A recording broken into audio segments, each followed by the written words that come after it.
This NFL draft props and Masters picks edition of the Sports Gambling Podcast.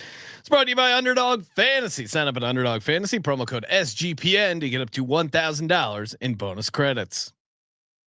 Hey, this is Brandon Lang. You're listening to SGPN. Let it ride.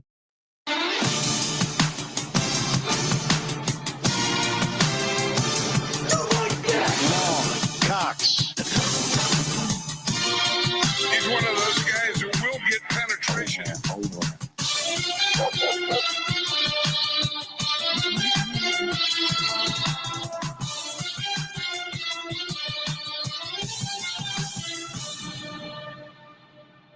Ooh, welcome everyone to the Sports Gambling Podcast. I'm Sean, stacking that money green with my partner in picks, Ryan, Real Money Kramer. What's happening, Cram? Dog. Before you ask, no, we did not wash our Masters jackets. No, we've never washed them. In fact, I think if I was good enough at golf to win a Masters jacket, I would never wash it. Right? No, come on. Why would you wash it? No. And especially if you won like the good vibes that were soaked up in that jacket, you gotta keep rocking it. And I would never wash mine. I would never wash one of these. I don't know if these are the type of jackets you can wash, Ryan. And we dry clean maybe. Well, also, I don't know if these are gonna come apart. Maybe fall apart. I don't know. These would have been twice as much in the current tariff state. Yeah, that's a good thing we got these from overseas. Where did it come from? Indonesia? I have to imagine somewhere in Southeast Asia where I don't recall. But much like we enjoyed the Chowderheads becoming physicists and learning about PSI. A lot of mouth breathers learning about where things are manufactured right now.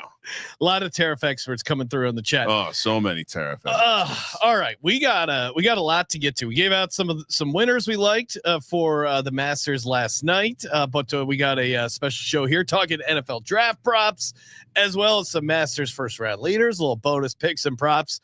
Stephie Smalls going to have her on here in just a second, but we have to. This clip came on right before we did the show and I was just dying laughing. So if you don't follow the NBA, there's been Ja Morant's been getting in trouble. He got in trouble for having a gun at a club and then waving a gun on an IG live. And then a toy gun. Well, according to him, it was a toy gun. The second one, the first one was definitely a real gun.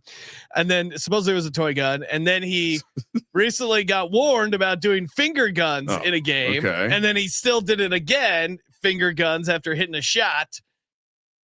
And the NBA, Adam Silver, they're all upset. So we're in some sort of arms race. So now, since he realizes he can't do the imaginary finger guns, he decided to step it up one more notch.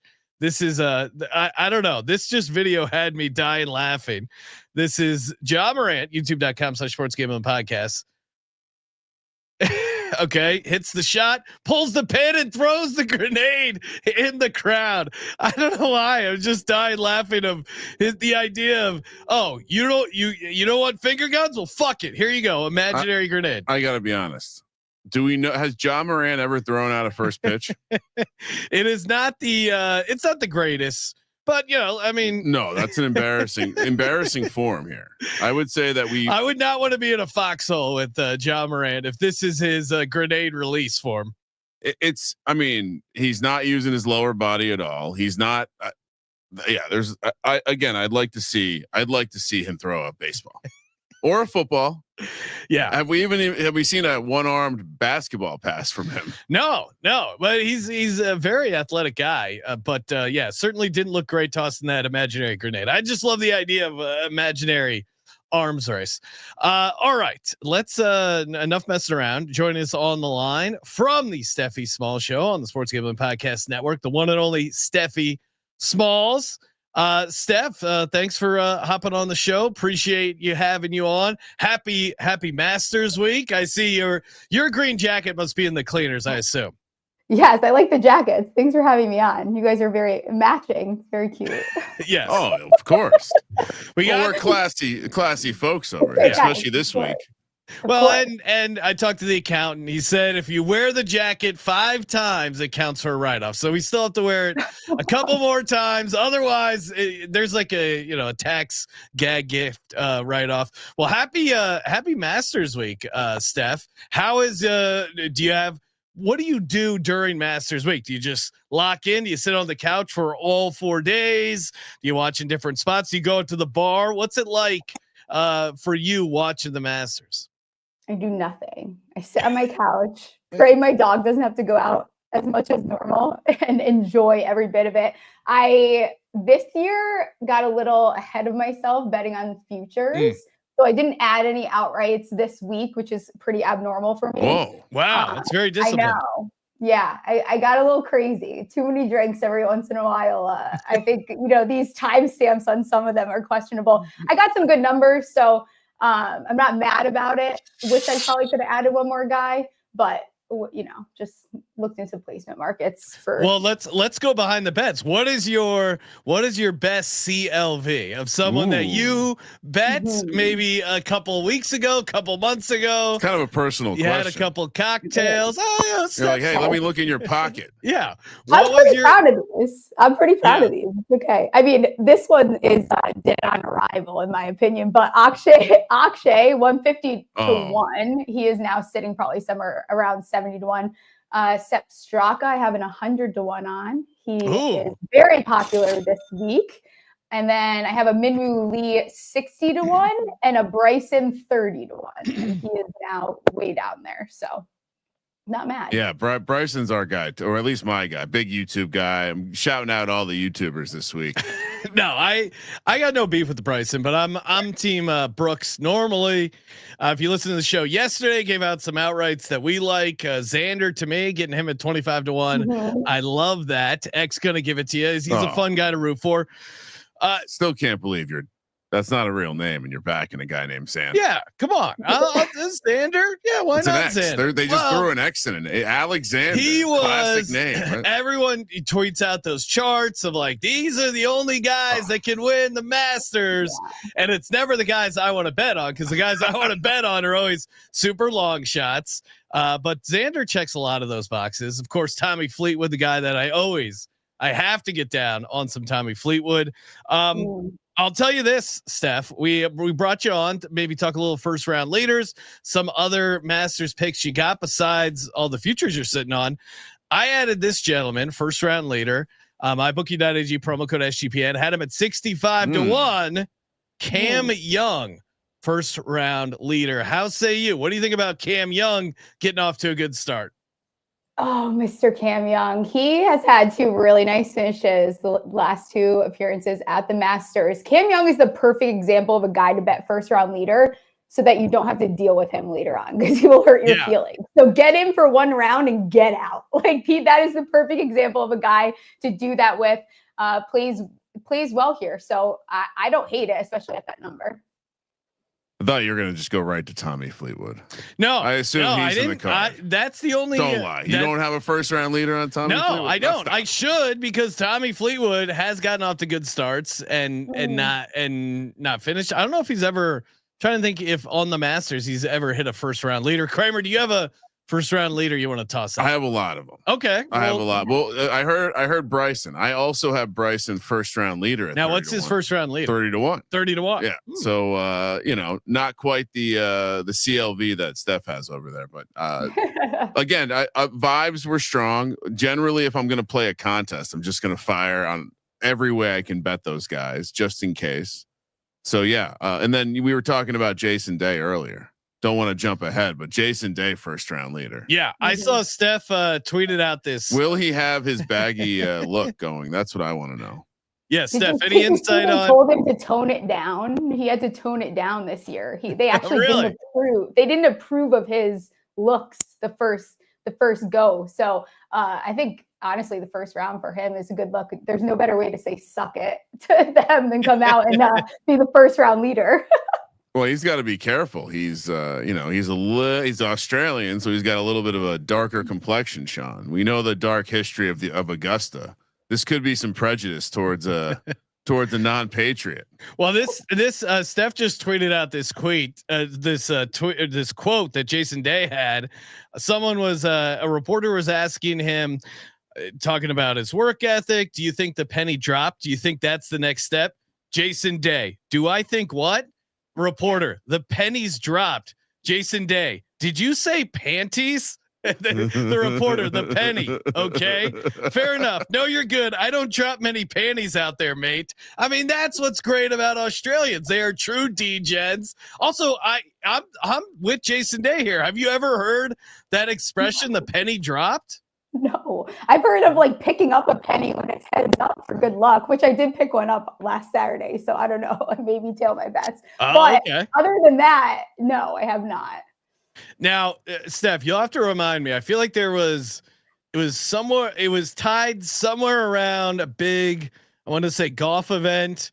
You were maybe sick and having like fever dreams that were feeding you picks. Whoa. And it was something I remember seeing. What am I remembering here? You're remembering when I passed out at the gym for some reason. The first thing I thought of was Lowry to be first round leader. And he almost did it. It was crazy. I like him. He's a good look for first round leader too. This year I did end up betting him. Another guy, I didn't get there outright. You know, some of these guys get a little bit too popular and I get a little bratty. So the public's all on him. Couldn't quite get there. But I mean, you look at what he's done at the Masters. His worst year, T43, he was fourth in ball striking.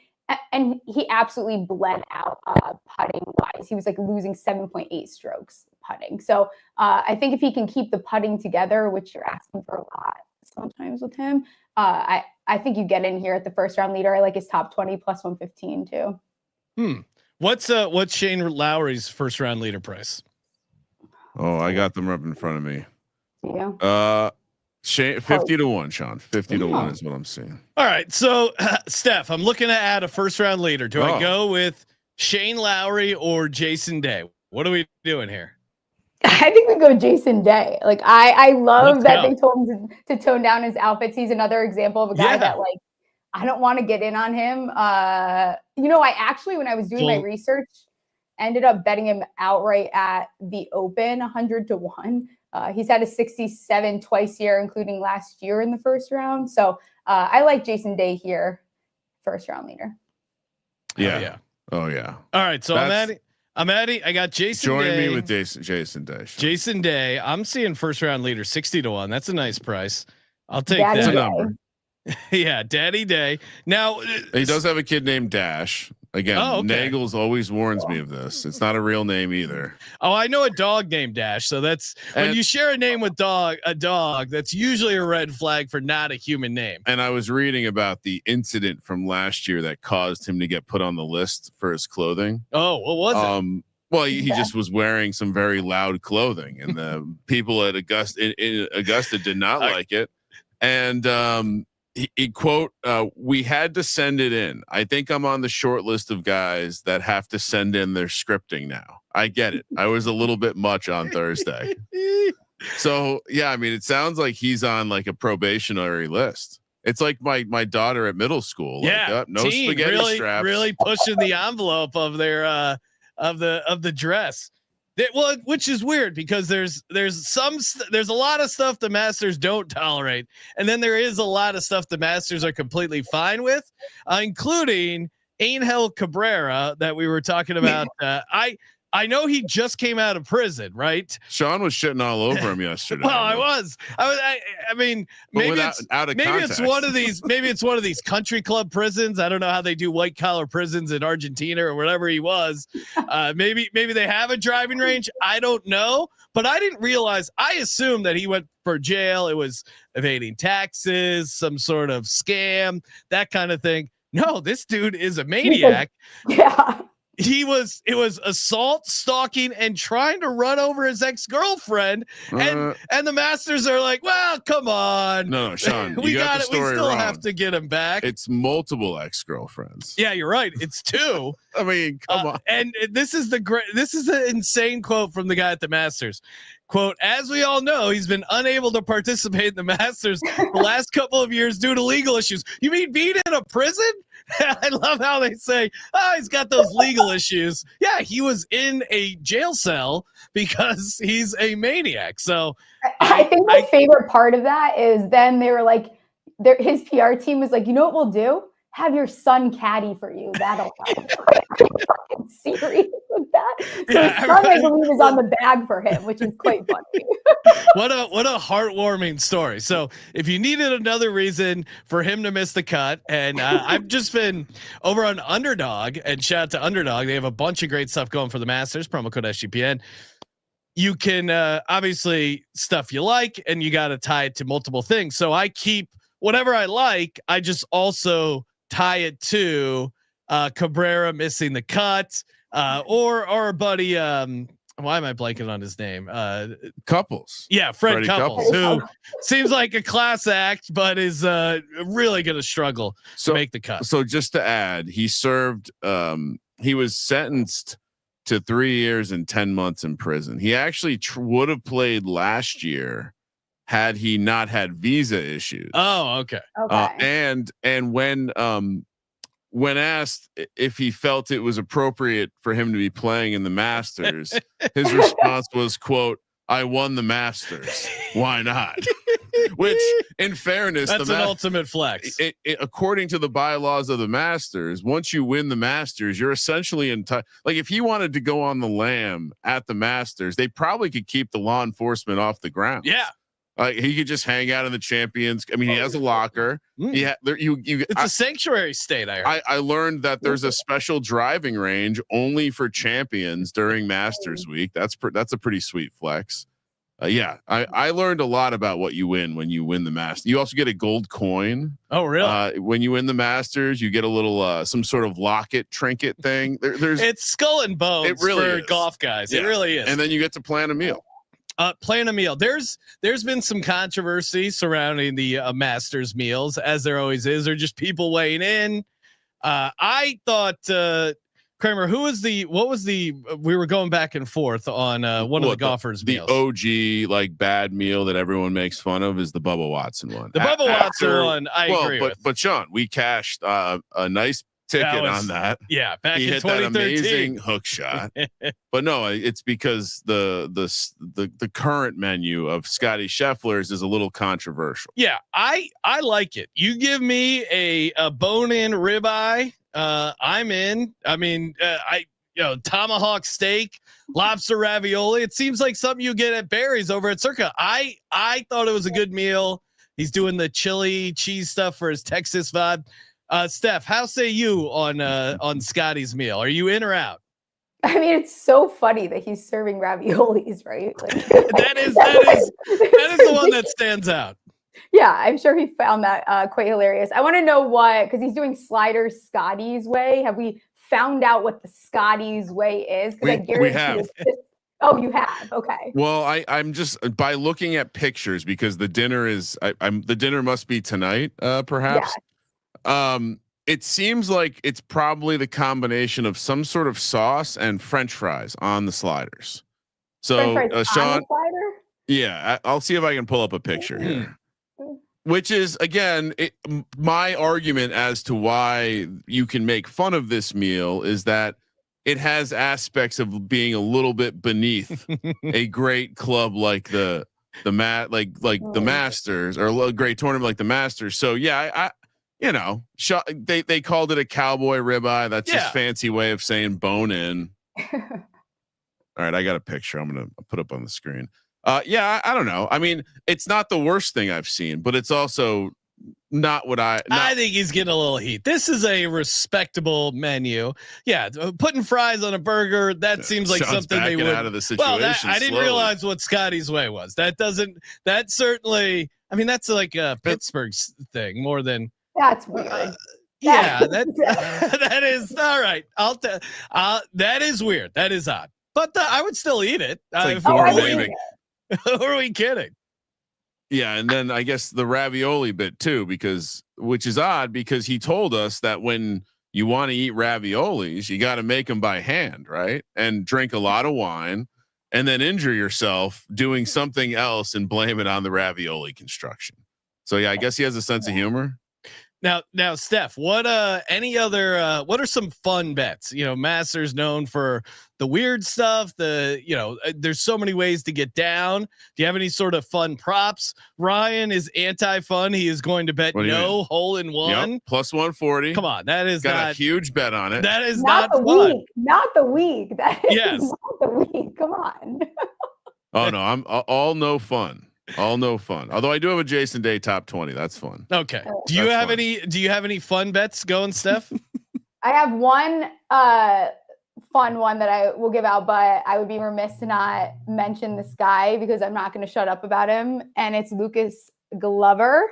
I wouldn't even argue with someone if they wanted to take him outright. I think that Lucas Glover is probably he's getting the most overlooked of any player.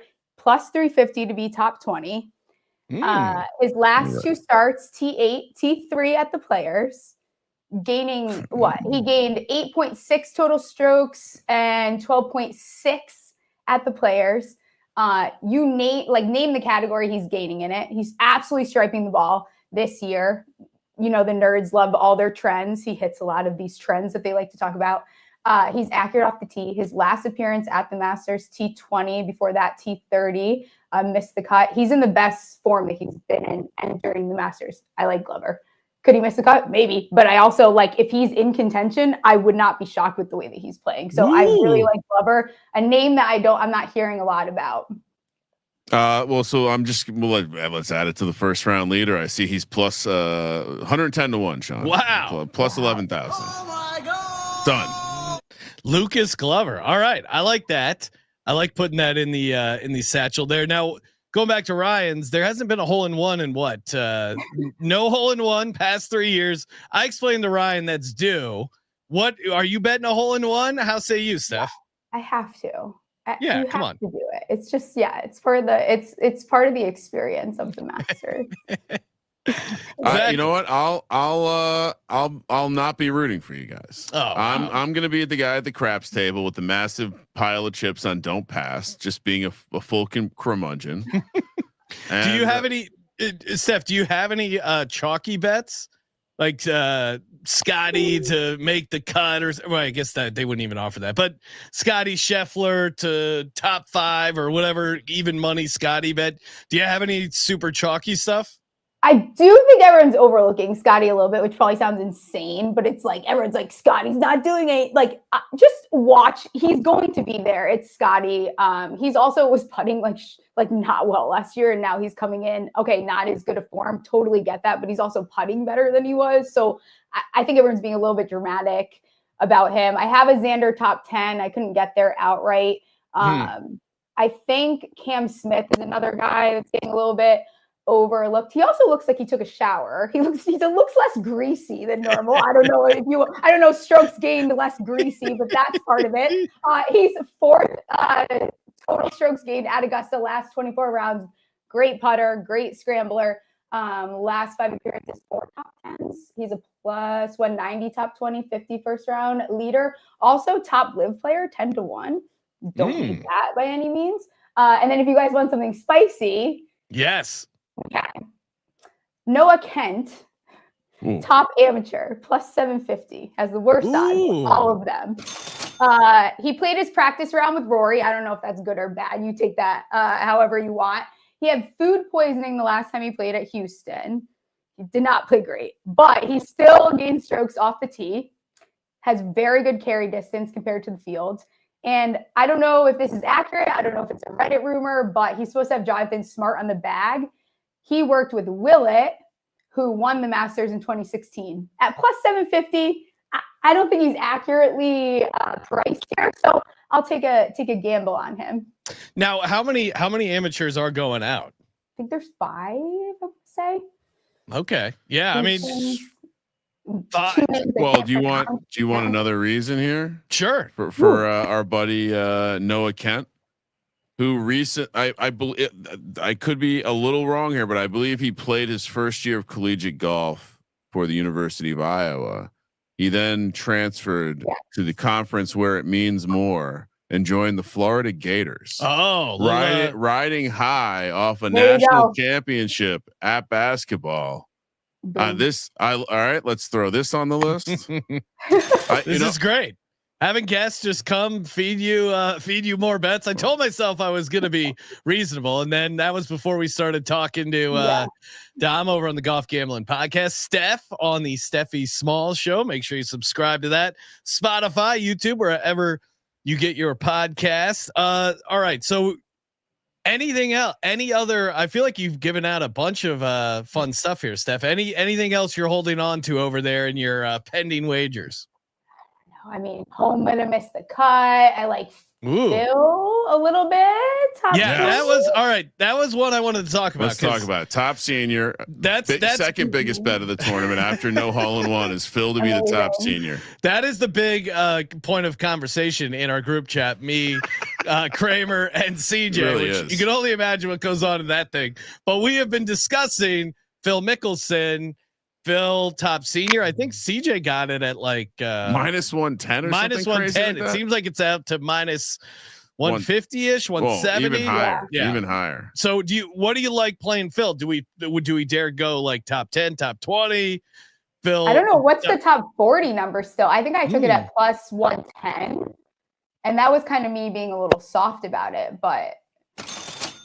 I like him top 20. He's playing top 40 is minus 115. Oh, okay. So you got a good price on that. Yeah. All right. So we're in on Phil. I was saying I read the Billy Walters book. Oh no. Phil Mickelson didn't come off particularly well. I don't know if you know the drama between Billy Walters, the gambler, and Phil Mickelson. Basically, Phil could have stuck up for him a little bit, at least according to Billy Walters. So I plays by his own rules. A little rat vibes by old Phil Mickelson. Looking out for number one. Not the greatest guy, but hey, these are golfers. There's probably a couple of skeletons in the closet over there. So yeah, Phil is always fun. What year did he get second? That was what was that? 2 years ago. 23, right? Yeah, not that long ago. No, remember that? Everyone was like walking with him. That was a pretty cool moment. Only to end up getting second there. All right. Which, by the way, that's the oldest person to ever finish second right there. Really? Yeah. I did see that was one of the and I believe it's the top finish by anyone over 50. So. Yeah, one of the guidelines was no one over 50 has won the Masters. So something to keep an eye out. In case you're looking to play that Freddie Couples ticket. Don't reminder, do it. Bryson to win in a playoff is 100 to 1. That's an insane think about the YouTube content he'll create after that playoff win. And also to shout out one of our sponsors. I don't know what the number is sitting at now, but Top South American, Neiman. The best number that I saw was on my bookie. There you go. Nice little plug for my bookie. All right. Of course, everyone hop into our Splash Sports contest, splashsports.com/SGPN, $25 entry fee, up to 30K in prizes, hoping to fill this thing up. So, get in. It's going to be super fun. Very easy. If you missed yesterday's episode, we walked through Kramer and I, the 6 golfers we like, top 5 score. But yeah, check that out. Splashsports.com/SGPN. I'm putting in a second entry. Okay. I am playing 2 entries. Yeah. I'm going to have to put at least it is. You got to have a YOLO entry in there as well. I think there's a lot of donkeys in our group too. So probably easy. Calling them out, right? They're probably easy money in there. And of course, shout out to Edge Boost. Have you ever had your deposit blocked by your bank before a big bet? Ever needed cash at 2 a.m. for another shot at the tables? But your ATM limit. I've had that happen many a time. And of course, the cash advance fees they charge are for some of these are ridiculous. Edge Boost has your back. Edge Boost is the first ever bank account built for bettors. With Edge Boost, all your gambling related transactions will always be approved. No more headaches for you high rollers. You can move up to $250,000 a day on your Edge Boost Visa debit card with unlimited withdrawals. This works 24/7 for instant deposits. Never wait for a wire to clear. Again, it gets better every time you deposit into a qualified gambling account. You can earn cashback rewards up to 0.5%. This is no usage fees, no minimum balance. This is a bank account, not a credit card. So there's no approval required, no credit checks. Finally, Edge Boost has a suite of responsible gambling tools to help you manage your bankroll and make informed decisions. What are you waiting for? Go to edgeboost.bet. Use the promo code SGPN. Edgeboost.bet, promo code SGPN. And we just mentioned it, mybookie.ag. Get in. Honestly, if you're someone who shops around, you got to, before you get down on some of these masters, take a gander over at mybookie.ag. Some of the outright stuff, some of the top 20, some of the markets that Steph just mentioned, they do have some of the best prices. Easy deposit, easy withdrawal with that sweet cryptocurrency. Head over to mybookie.ag. Use the promo code SGPN. 100% deposit match up to $1,000. Terms and conditions apply. Mybookie.ag. Promo code SGPN. Sorry, I was watching video. They have like a behind the scenes of the cheeseburger sliders being made. It's American cheese too. Okay. I mean, he's losing you one step at a time. Yeah, I was a defender, admittedly, but as we've pulled back the curtain, the Scotty's Way sliders. Now I'm also going to say the wings look very basic.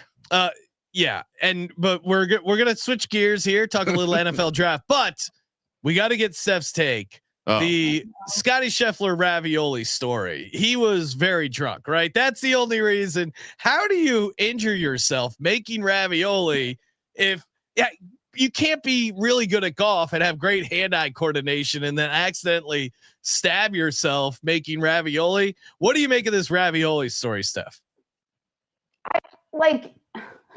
It's so funny because adding the ravioli part one just seems unnecessary. I don't know why we needed to know what you were doing, and why are you cooking? I don't understand why you are cooking. Handmade ravioli.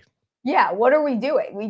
Can you not go buy some homemade ravioli somewhere at a specialty market? Why are you making them? I don't Italy. understand. Well, Scotty Scheffler, go to Italy. If you've never been to Italy, it's awesome. Well, he stated this. He said that when you want to eat raviolis, you got to make them by hand. Now I have some theories here. One, he did also accidentally assault a police officer, so he's had some interesting things happen to him. Oh, maybe did Uncle Paulie teach him how to make gravy behind the bars? Is he over there? Was he using the razor blade to slit the onions when he was doing time?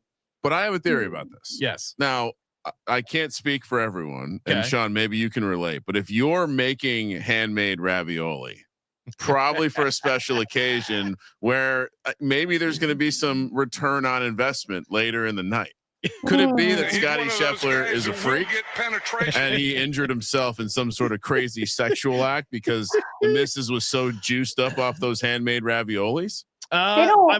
We can't rule it out. Feels more realistic than hurting yourself making raviolis. I feel like his wife's name is Meredith. I don't know how much freaking stuff. Well, you never know. The least likely ones are usually the biggest freaks. It's true. The librarian that pulls her hair down. At least if the movies have led me. Well, and it almost makes me want to put making raviolis into Urban Dictionary. Is this some sort of code thing? Could be. I can see Scotty. Nope, it's not. It's not in there. Oh wow. Yeah, not in there. All right. The chat's having a fun time. Chris Hall saying crazy sexual act is insane. Delano saying, "Wow, what a pleasant change from our usual hairy degens." I assume he's referring to Steph over there. Oh wow. We are looking nice tonight too. Yeah. Yeah, we are wearing the formal outfit, Ryan. It is Masters Week, but we always got to squeeze in a little more NFL draft talk. Kramer was in the lab cooking up some stuff. I know I got a couple plays I like. The draft is great because you kind of got to add as you go along, try and get ahead of some of the stuff.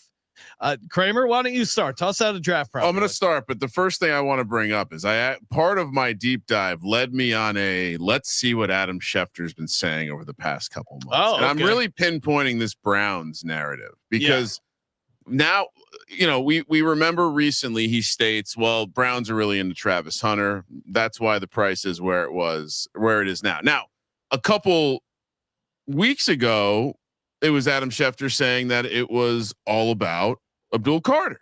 Yeah. And that's what drove that price. Now it gets better, Sean. If you go back even further, guess who was reporting Shedeur Sanders was going to be the pick at 2, causing the price originally in the draft markets to suggest that Shedeur was live to go number 2. Well, it was Adam Schefter. Well, I want to know what his betting account looks like. Because all he's doing is flip-flopping these numbers around. Anyway, while I was in the lab, a little bit of what I was doing was diving into these reporters. So I would say until the draft's over, just mute Adam Schefter. He's probably not adding any value to your draft handicap. Well, and also too, because whenever he says something, the market instantly reacts. I want to fade it every time.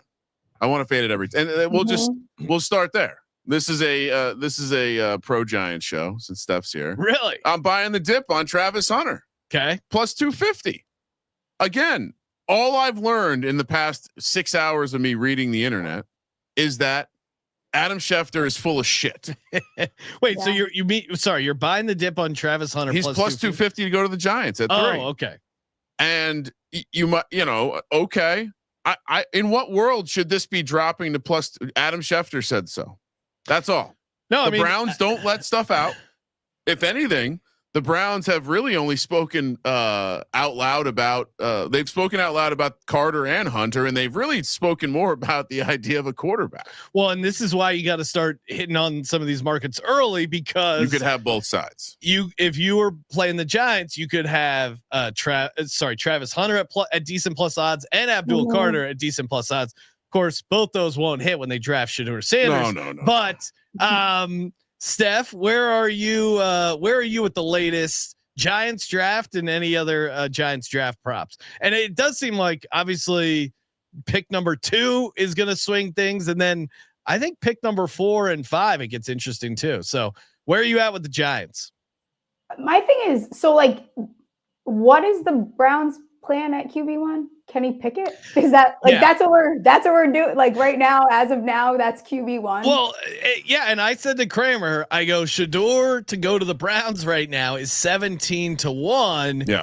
If they don't take Kirk Cousins, and man, it's tough to Kirk Cousins. It feels like he's gonna be on a roster, but could you sell that to the fan base? Also, like Cleveland, I think is trying to get a new stadium.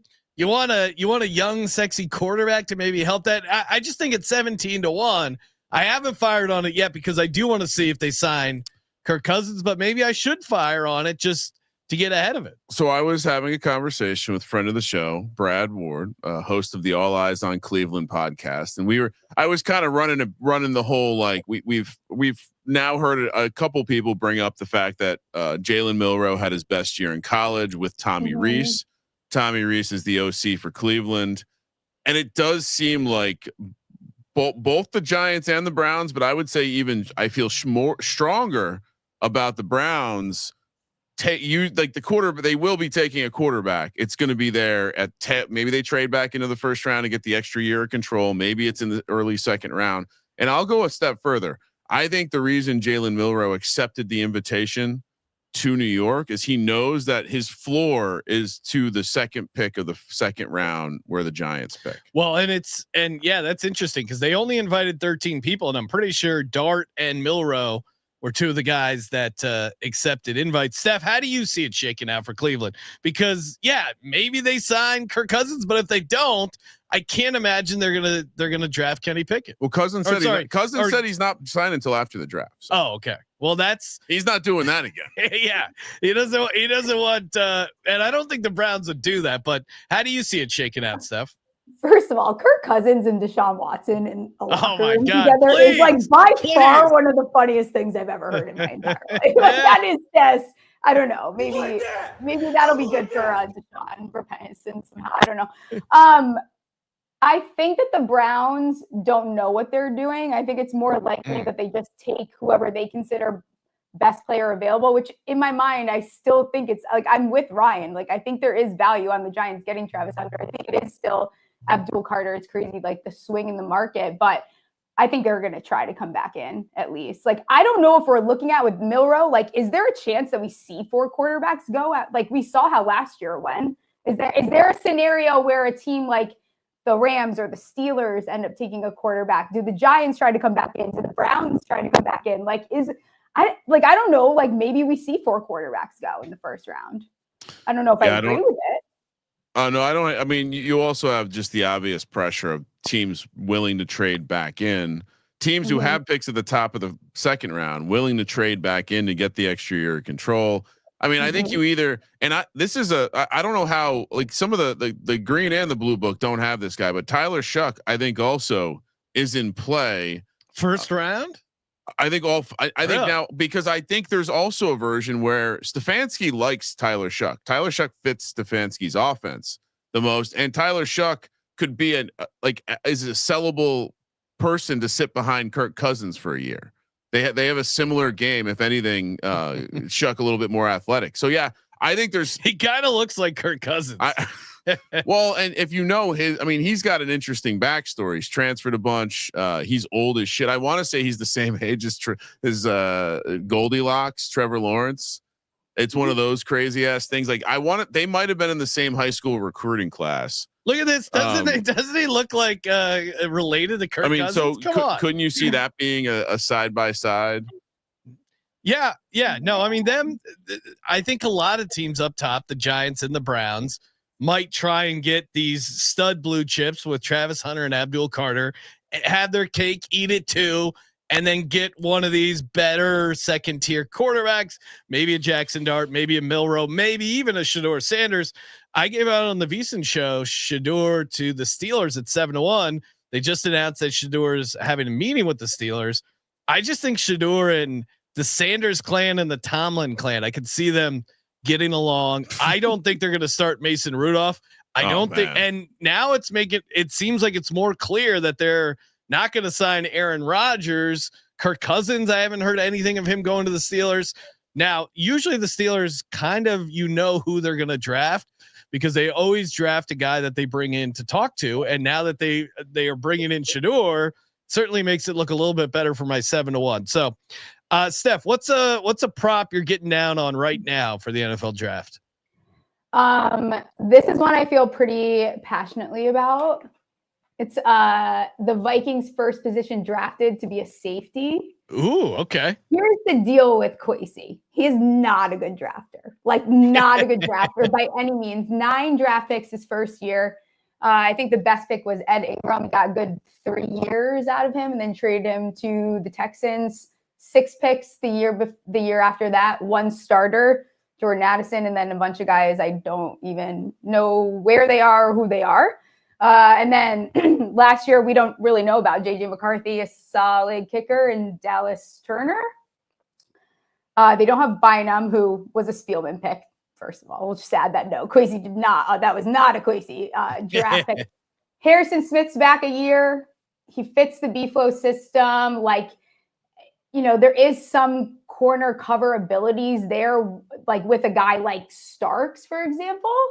Plus 400 still MGM has. I see it as short as plus 200. I gave it out on my show, I think plus 450 a week ago. Let's go. And I feel like stronger about it. Who's the other safety? I can never pronounce his name, out of South Carolina. But I think either of those options, they had a great free agency. You just kind of draft one of these safeties to just start for you. Like, it's straightforward for Kwesi. I don't think he thinks too far into it when it comes to the draft. So you have Starks, and then Nick from South Carolina. Yes. Now I also, and I think I'm probably going to be wrong here, but I'm not sure there's that much of a difference between the top 2 guys, who, by the way, are going off at minus 150. Starks. This is in the safety market. So you have 2 guys basically co-favorites. Starks a slight dog, and then Xavier Watts out of Notre Dame Sean. I was starting to look at this market because safety always has variance because they're not high picks usually. Yeah. He's 45-1 to be the top safety.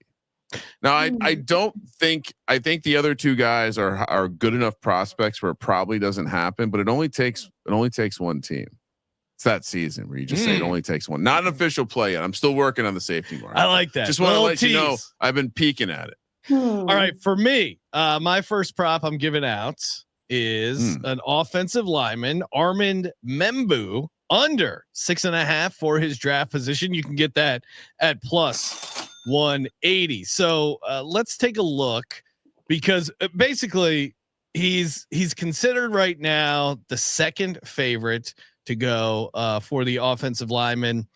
And you look at 6.5. I went with 6.5 because I think there's a chance that the Patriots take him at 4 if they go offensive line. I don't think everyone seems to have it, dead set that the number one guy is Will Campbell. I think that short arm thing is real. I don't think they're that excited about him. Membu is getting some buzz from the Patriots. They've done a lot of research on him, so he could go at number 4. Also, let's look at the Jacksonville Jaguars. Do they need an offensive lineman? Yeah, maybe it's as simple as Will Campbell goes to the Pats at 4, and then Membu goes 5. Could he go to the Las Vegas Raiders, who could probably also use an offensive lineman, maybe as the first offensive lineman, maybe not. But I think you have 4, 5, and 6 there that need an offensive lineman that could be very interested in taking them, and you're getting plus odds. So I think there's a lot of ways this gets home. Armand Membu under 6.5. Worth noting that Vrabel has commented on lineman arm length before. Yeah. And he doesn't give a shit. He said, that's great. A lot of guys have length and can't use it. Well, but also, maybe he's throwing you off. They could just like Membu better. I just don't think it should be locked in stone. Membu at under 6.5 plus 180. I'm all in on that one. All right. To your point on, I think there's 3 teams that could take it in the top 6.5. Yeah. 4, 5, and 6. Oh, it does. My part of my research today did have me concluding that I'm pretty confident Jacksonville's going defense. Really? Yeah. Okay. But I do agree with 2 of those picks that you said. I think 4 and 6 are lineman potential. Kramer, what do you got? All right. Went down the slippery slope of the wide receivers, and I'm shocked Matthew Golden is plus 170 to be the first receiver. Yeah, it's speed kills. And how many times do we got to see a speedy guy? I mean, Henry Ruggs is the guy you bring up every time because he had no business going first in that class. In this class, and I should point out that these markets either state excluding Travis Hunter or like on DK, Travis Hunter is a cornerback. So this is a first wide receiver without Travis Hunter market. And yeah, it's Matthew Golden and McMillan out of Steph's alma mater down there in Arizona. But it sounds like the late, there's less teams that seem to like McMillan over Golden.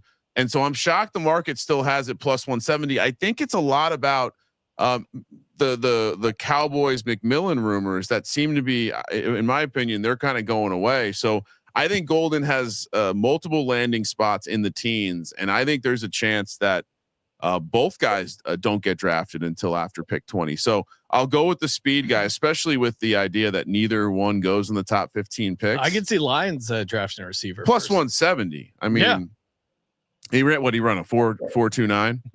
I love how you give out only plus odds, but that really is how you should be playing the draft. That's not true. Phil Mickelson, top senior. NFL draft, right? Steph, what's another prop you got over there? Yeah, I mean, not to be controversial, but like we get the character concern guy every year, right? Mike Green, whatever the sexual assault, high school, whatever it is, his draft position sitting at 17.5, over plus 110 for me. Regardless of that, I still don't hate there. You could maybe see him going, I guess, at 11 to San Fran, or like I see maybe earliest 18 to the Seahawks, like even as late as what I think like 28 to the Lions even makes sense. You got rid of Zadarius Smith, maybe a little bit more of a luxury pick there to add another pass rusher, but at plus 110 to go over the 17.5, like I don't think I think it's a nice number.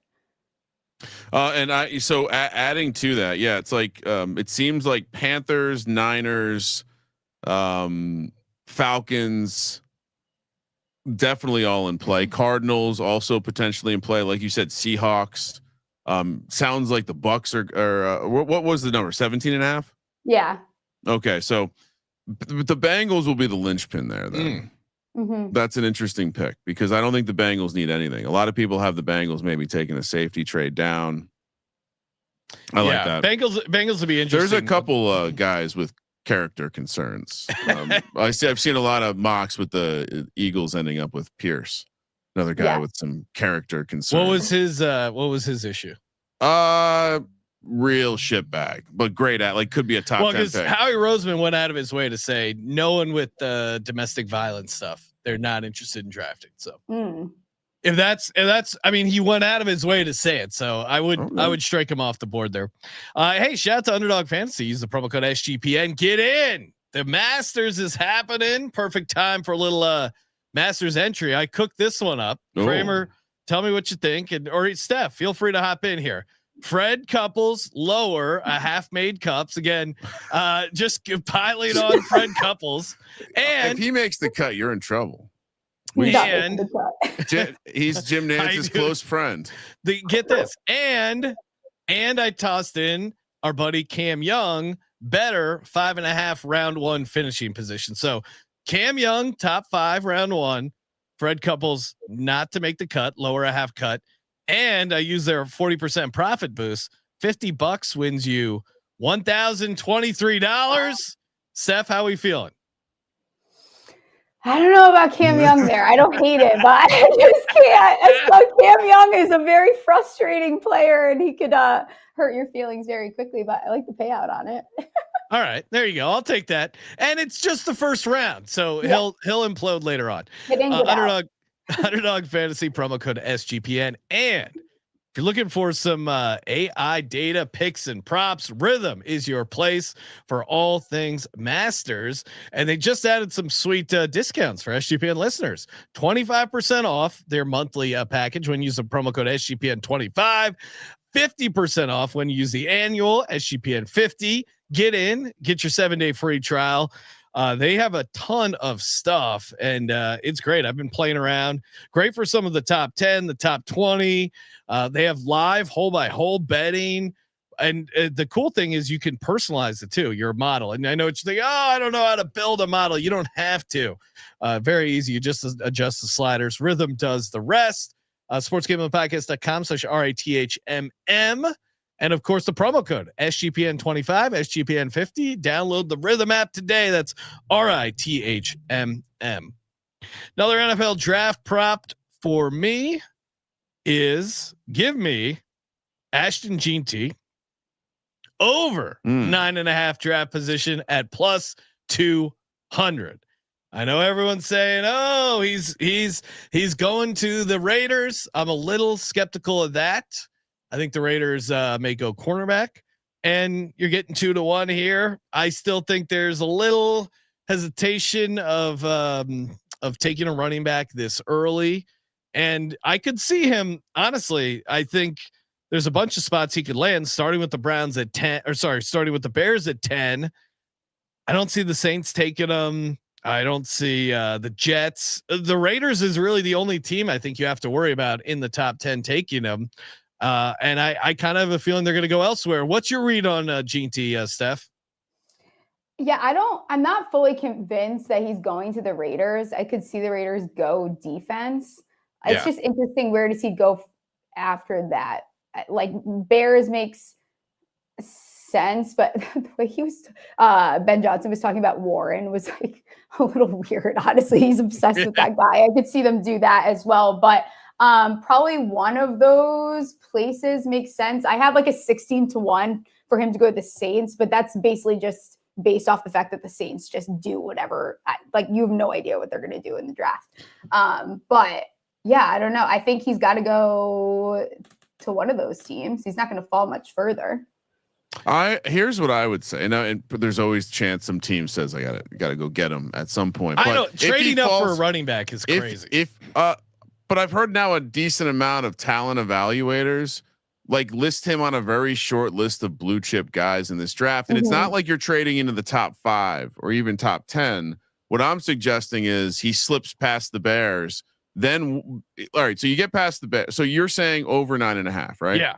Which basically gives you the Bears as a landing spot. Potentially. Yeah. But if he goes past the Bears, because I'm saying maybe we can find you a better price on something. Because if he goes past the Bears, where does he go? Niners. I've seen some people say Cowboys, but they're not bringing them in. Cowboys, Dolphins, no. Colts, no. Falcons, no. Cardinals, no. Probably not. Bengals, no. Seahawks, no. Bucks, no. But Broncos at 20 becomes a very that was also that is going to be shit. We shouldn't be saying this on the air, but that is going to be one of my bets. As soon as the player to team, maybe it's already out for GT, but GT to be a Bronco. GT. What is that? It's 25-1 right now. Oh my God. All right. You guys keep doing the show. I got some work to do. Hit up. I love call the accountant. GT to the Broncos, man. That would be so. He could be Sean Payton's Alvin Kamara. You can totally see it. I think even better. I mean, I think there is he's very good, and I think you've heard a lot of more than normal about a running back. You've heard them gush, especially considering how deep this running back class is going to have a ton of dudes in the 3rd, 4th, 5th round that are playing in the NFL. And so because I do think that the more that I've Denver taking a running back, obviously it's the chalk, I believe for them, very much in the realm of possibility. But yeah, I just kind of, when you think about it like that, now a team could trade up into that, third, whatever that range is where a team might be looking to go down. Like we know, for example, Arizona at 16, I think they could trade down. Back to They're trying to trade down, but back to your defensive line under green under 17.5. So Cardinals are definitely a trade. Is crazy. Spot. So Denver Broncos first drafted player running back is plus 135.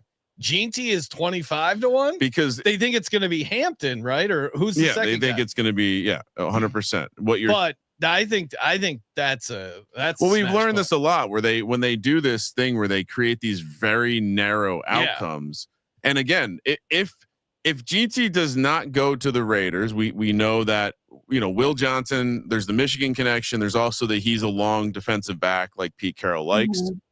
And then Chicago, and so Steph's point, Chicago does seem very interested in Tyler Warren, So if he does not go to Chicago, there's not a team in the next 10 picks that I think needs a running back. So either a team's coming up or maybe let's make sure we get some company resources on that.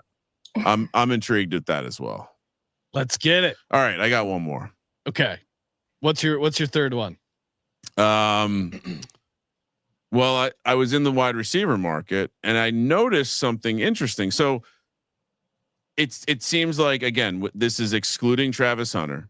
It seems pretty obvious that McMillan and Golden are going to be first round guys. I'm conceding that, but this whole Ibuka situation, the Ohio State connection with CJ Stroud seems very flimsy.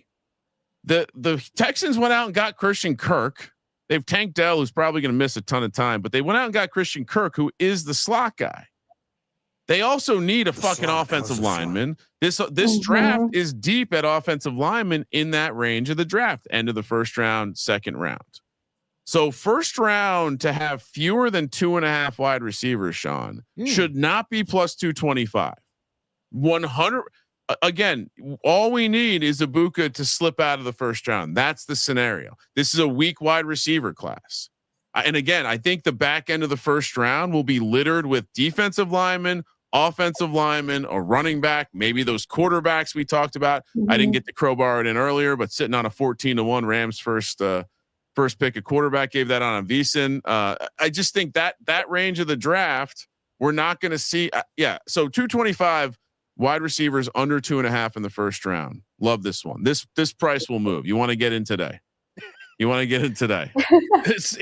like a used car guy. Today only, I can put you in a 2 receivers under. You know, you like that one, Sean. But Sean, solid logic. Pretty much everything I've said in the office to you over the past week has moved in my favor. Yeah, I don't know what's funny. Just Ryan with the daily CLV reports.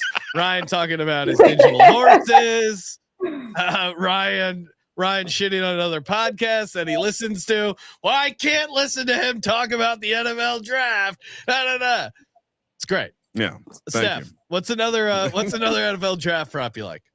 I mean, Kramer mentioned the other one I was going to give out, and you can still get the Rams first drafted position to be a quarterback at 10-1. They're bringing in Jackson Dart. What did you have? Was it? So I know that the price 14-1. Mm-hmm. Okay. And I think it could be any of those guys, honestly. Continue though. No, I just think like they're, Stafford's still 37 years old. I don't care what anyone says. Like if they're bringing in Jackson Dart, like if they like him sitting there, like there's your contingency plan to sit there. It isn't rushed. You're sitting behind Stafford. Like McVay would totally do that. I don't think that's a ridiculous thing. Their roster's not in a horrible position that they have to get super greedy there either. So if they like Dart enough, or I don't know, maybe someone else falls and they can get behind it. Like I don't hate it at 10-1 there still. So they just give up on the Stetson Bennett experience. I thought it was over. Is it not? Jimmy G. Oh, yeah, I get that's the main reason you like it. Well, so it's 10-1. So who am I to pick at it? But I guess my concern would be, like, to me, I don't know if Sean McVay is going to wait around for another quarterback. Like he seems like a guy. He's not retiring. Are you kidding me? He loves football. No, he's not. But I also don't think he's going to sit through like a rebuilding year with a rookie quarterback. That's why he's got Stafford for 2 more years to develop this kid. Right. I don't think he's going to bother developing. I think he wants a guy that can help him win in the playoffs right now. That's why they re-signed Stafford. I think if they were going to blow it up and bring in a new quarterback, they let Stafford walk to the Giants. But again, it's 10-1 to Steph's point. They're bringing in Jackson Dart. It's 10-1. So who am I? That would be my only Tyler concern. Shuck backed up Justin Herbert at Oregon. That's interesting. It's just crazy how old he is. He was in college and he was. Well, isn't just Herbert's pretty old? Yeah, but I mean, Tyler Shuck was in college in 2018 at Oregon as a 4-star recruit. Wow, he's gonna be 26 when the season starts. So I'm telling you, he was. Yeah, I'm right. I forgot how old he is. He was in the same class as Herbert and Lawrence. He was in the Rose Bowl in 2020. My God, he's as old as Fred Couples. He's the oldest senior. Yeah, maybe first senior draft. By the way, if we could circle back on something as far as the James Pierce stuff, the documented stuff, it's just some, he got pulled over, didn't have his license, some other stuff might have been found in the car. But the reason a lot of the NFL teams, and it's been maintained pretty hush hush, it sounds like he's crazy. It's like straight up. There was a deleted post from an ex-teammate that basically said he's insane. Like not someone you necessarily want to, like, absolutely a killer on the field when he's focused, but if he's not on the meds, he might be a little Mike Tyson effect, which kind of what you want in a football player. That's why you see people saying he's a top 10 talent, but it sounds like it, potentially as much as half the league has them maybe even off their board all completely, and it sounds like some of those teams have him off the board because he just didn't show up to meetings with with teams. I don't know. So anyway, James Pierce will be drafted by the Philadelphia Eagles. I was just about to say that. Well, if he is, then they'll find a good home for him. Yeah, no, him and Jalen Carter, just 2 peas in a pod. Super Bowl MVP champ Jalen Carter. 2 peas in a pod. My last prop here. This is a little crazy, a little long shot. So if you're one looking for some safe plays, came to the wrong spot. 34-1. Already got down on it. Tyler Warren to be drafted in the top 5. 34-1. Now, Sean, you're crazy. You're a madman. I don't know. To me, I could see him being drafted by this Jacksonville Jaguars team and or someone trading up to the 5 spot to get him. We saw what Brock Bowers did, and we saw, well, how many times do we see the NFL is such a copycat league of, oh, hey, you have to draft these athletic pass catching freaks, top 10. It doesn't matter. Look what the Raiders did. He's like one of the few Raiders good players is Brock Bowers. I could definitely see Liam Cohen talking himself into the idea of, why does Liam Cohen have a job? Because Trevor Lawrence is broken. I don't think he's fixable, but Liam Cohen's job is to fix Trevor Lawrence. How do you make Trevor Lawrence's job easier? You give him a guy like Tyler Warren who catches everything. For God's sake, he made Drew Aller look good. He might be able to make Trevor Lawrence look good. So at 34-1, they just got rid of Evan Ingram. Steph, how say you? 34-1. Come on. I'll make yours look less crazy. I bet the Carolina Panthers to take a tight end as their first position drafted at 25-1. At first, I like the wide receiver angle, but like you can kind of get the same ordeal out of Warren here. And I think Canales wants, you give that to Bryce Young. Kind of like it there at 25-1.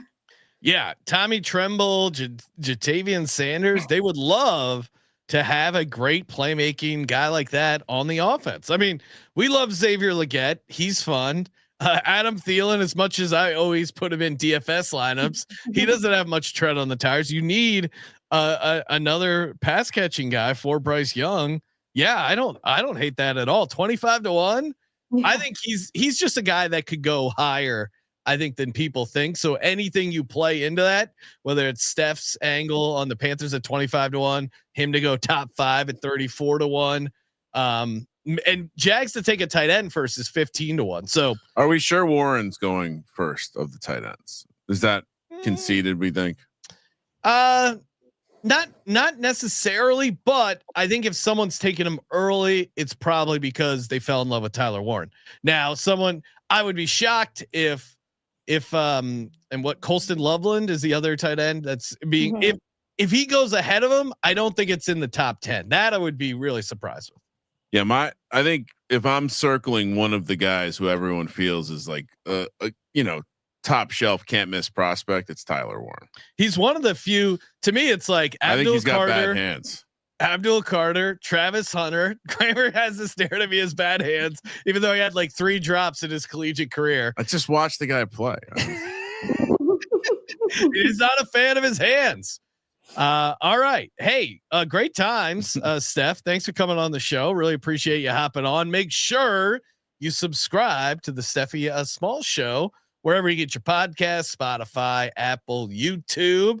What do you got coming up next? I guess, today's episode just dropped. What are you guys hitting on there? So today, I guess it is, cause it's past midnight on the East Coast, have another episode, 6 p.m. Oh, you're right. Yeah. Final card for the Masters, some MLB, I think, and then some fantasy football for the nerds. So, be sure to subscribe. Thanks for having me on, guys. I appreciate it. Appreciate it. Yeah. And get in our Splash Sports contest. For some reason, I thought it was Wednesday. I've had a weird week. Splashsports.com/SGPN. Get in over there. MyBookie.ag, promo code SGPN. Kramer, our card keeps getting bigger. We're going to be hanging out with our buddy Man in the Box tomorrow, talking more Masters picks as Master Weeks continues. And we will talk a little NFL draft, I'm sure. Thursday, we got UFL, which no one cares about, but we just keep cashing left and right, dominating the UFL streets. So a lot of fun. Can I say one more thing about Tyler Warren and why I think he will have catching issues in the NFL? Okay. He has very small hands. The average hand size of a tight end at the combine is 9.9 inches. So almost 10 inches. He's a measly 9.3. Whoa. Yeah. Just saying. But is it they said the similar thing. This reminds me of Jamar Chase couldn't catch the NFL ball because it didn't have the stripes that the college ball had. Would we notice some drops in him in college if that was the issue? We'll see. I guess is the ball that differently sized? I guess we'll find out. All right, stay tuned. Will Tyler Warren drop a ton of balls? If I'm right, this is going to be a good one for me. Well, yeah, of course, because no one's saying it and everyone will forget about it. I guess if he's plagued by drops his entire career, you know who else had small hands? Nelson Aguilar. Okay. Yeah, he drops the ball a lot. Yeah. All right. I'm just giving you examples. I don't know if they're quite the same prospect, but no, of course not. I'm just giving you another data point to back my my argument up. Thank you for participating in the Sports Gambling Podcast. For the Sports Gambling Podcast, I'm Sean, second the money green. He's Ryan. 2.5 receivers under, definitely first round. Kramer, let it ride.